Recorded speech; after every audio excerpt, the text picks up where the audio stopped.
My wife admitted to an emotional affair 12 years ago and I can't stop thinking about it. I'm a male in his early 50s married to a woman for 26 years. Although I've always been faithful, she's always been extremely jealous and interrogates me if I'm more than half an hour late coming home from work or the hair in my underwear doesn't look like she thinks it should look. I once had to compare it to the hair on my body to prove it was mine. I'm ashamed to say that I actually did that. I once questioned her jealousy and said she must be projecting her guilt about something she did. She flatly denied it. About 12 years ago, I had an extremely demanding job working nights while she worked a day shift. I frequently came home mentally and physically exhausted, but I got the kids ready for school, dropped them off, ran errands, took a cat nap, then picked them up from school again before my wife got home and I could get some real sleep. By the time she got home I was too tired to spend much time with her since I had to try to get some good sleep in before returning to work.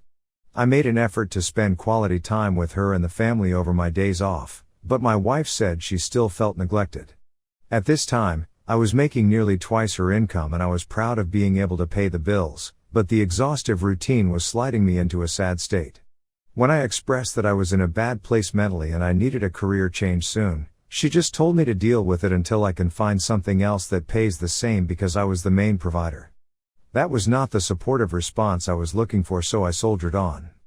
My wife thought it would be a good idea to enter my oldest kid in a local karate class twice a week while I was home sleeping, and I thought I would be good for the family to get out of the house. My wife liked the class environment and said that there was an adult class right after the kids' class and she wanted to join. I really thought it was a good idea and I encouraged her to do so. I supported her progress as she graduated to higher levels and went to all the testing and new belt presentation ceremonies. She asked me to join too, but my work schedule made it difficult and it really was not for me. Then she started mentioning Herb, not real name. Herb had a daughter my kid's age and he was one belt higher than she was so he could help her learn her katas. Soon, they were taking the kids out for ice cream after class and to the park on afternoons when there was no class. I noticed that they were hanging out a lot, but my wife assured me that the kids were playmates and it was just play dates to get the kids out of the house while I slept. I didn't want to be that guy who was overly jealous and controlling, so I didn't interfere or give her a hard time about it. Eventually, I had what I considered to be a nervous breakdown. I was in a bad state and quit my job after a particularly bad work week. I know that was a bad idea and wife was livid, but when I tried to explain my terrible mental state so she could understand that I was in a bad place mentally, she called me a weak loser and threatened to divorce me. Being free of the oppressive job and getting regular sleep worked wonders for my mental state and I was able to find a job within 2 months. Unfortunately it paid less, but it was rewarding and relatively stress-free. The job gave me the opportunity to transfer to a state in a southern climate. When I told my wife, she jumped at the chance to get away from cold winters. She said goodbye to Herb and her karate class and we moved south. 12 years later, I hold an upper management position and I am well paid and relatively happy.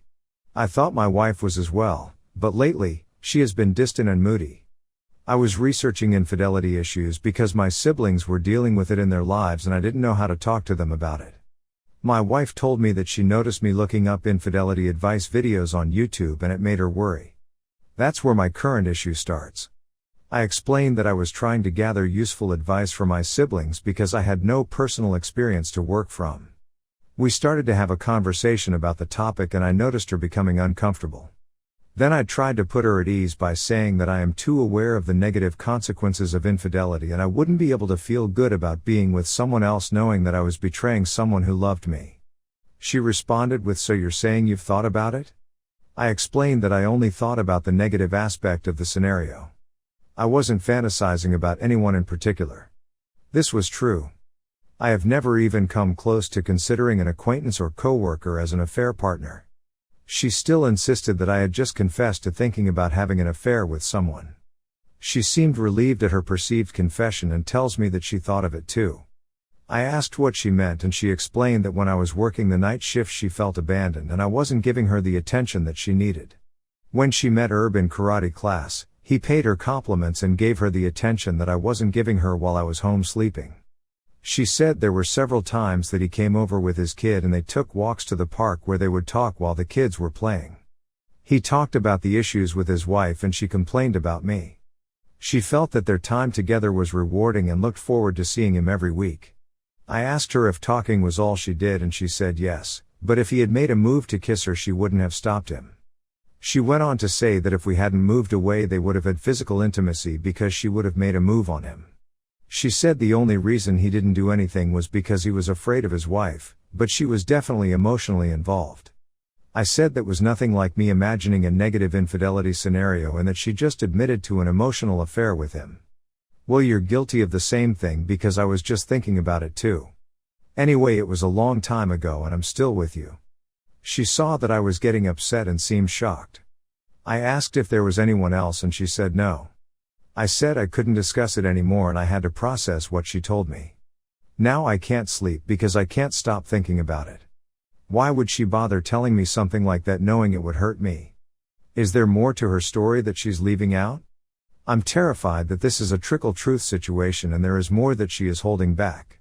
It's almost like she pounced on my statement of thinking about infidelity as an opening to share her situation as if they were equally bad. Am I missing something? Should I look into this further? My gut tells me this might lead to something deeper and it terrifies me. Any advice is welcome. When I expressed that I was in a bad place mentally, she just told me to deal with it, that tells you everything you need to know. She didn't love you then, and she probably doesn't love you now. It's that simple and that brutal. Don't fall for her BS. Even though it happened 12 years ago, for you it just happened, so don't let your wife downplay her actions, especially when she admitted that she would have gone further if given the opportunity. She's maybe trickle truthing here. Trust your gut. I would at least consult with a lawyer to see what a divorce would look like for you. I suggest IC for yourself, not MC, because your wife doesn't seem to care. The deal breaker and the thing you must think through is her casual attitude. She just revealed devastating news of her betrayal with no apology, regret or remorse. This is something to really consider. You may be dealing with a narcissist or at least someone with narcissistic tendencies. See a lawyer, lean into family and friends for support, get IC for yourself and decide how you want the rest of your life to play out. Best of luck. So she's an unrepentant, unsympathetic, self-absorbed, projecting jerk who was just waiting for the opportunity? She would have driven you to an early grave if you had stayed in the night shift job while getting it elsewhere. It was literally you changing jobs that stopped her going any further. She also tried to blame me by saying that since I never protested when they went out, I was basically telling her it was okay and I wanted to be rid of her. I thought I was being considerate, but she saw it as weakness. If you said she couldn't go, you would have been controlling and you'd have still been the jerk in her story. She's shown you all her character flaws. At least when you do make a decision here, you'll be doing it all with eyes wide open now.